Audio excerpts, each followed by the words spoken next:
Okay, so I'm making a reading assignment. Paul Yushkovich has provided one paper on each of his two main methods. One of them was a method based on solving a partial differential equation. The other one was a method based on deformation with these medially connected point pairs. And I am, for those who are here auditing, I recommend you look at those papers. For those who are taking the course for credit, I'm assigning the reading of those two papers.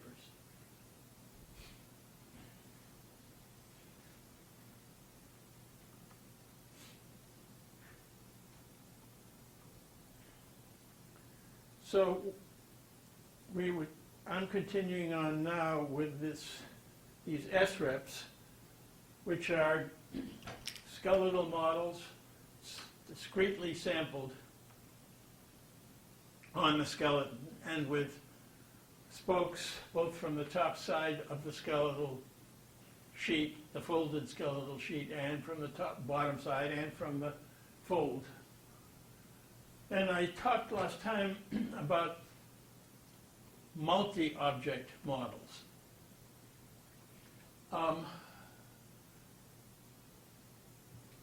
The point to make is that beyond the individual objects, there is a shape of the connection between the objects, the relationship of the objects. And the general notion is that because you already have correspondence with each of the objects, this has only been worked out for two objects so far, but it hopefully can be extended to multiple objects.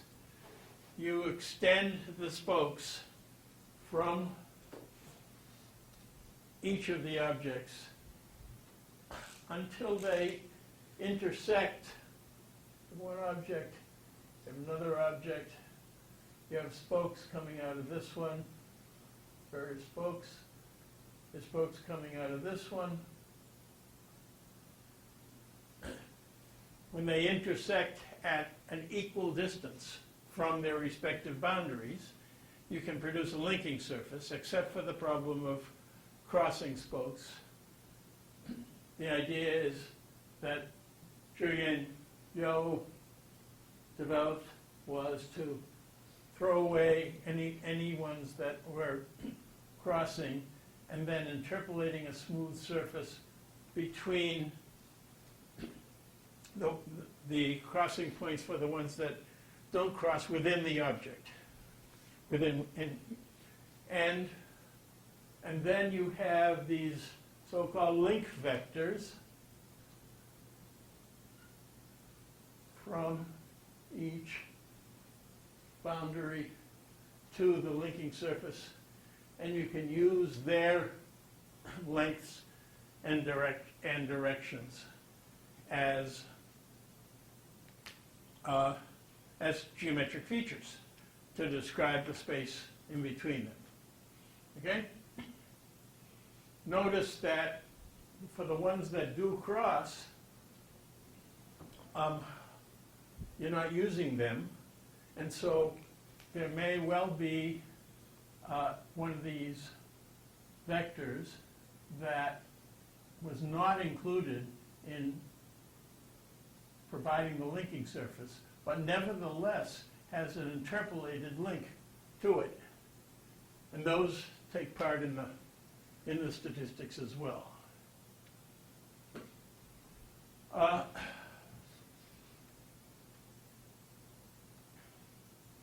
As I said last time, have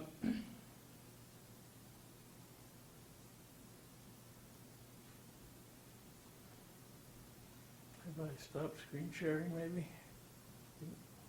No, okay.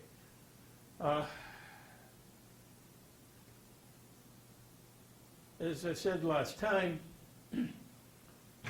at least in this one experiment of doing statistics between 6-month-olds, pairs of these two structures, the caudate and the hippocampus, you got better classification when you included these linked structures as compared to when you didn't.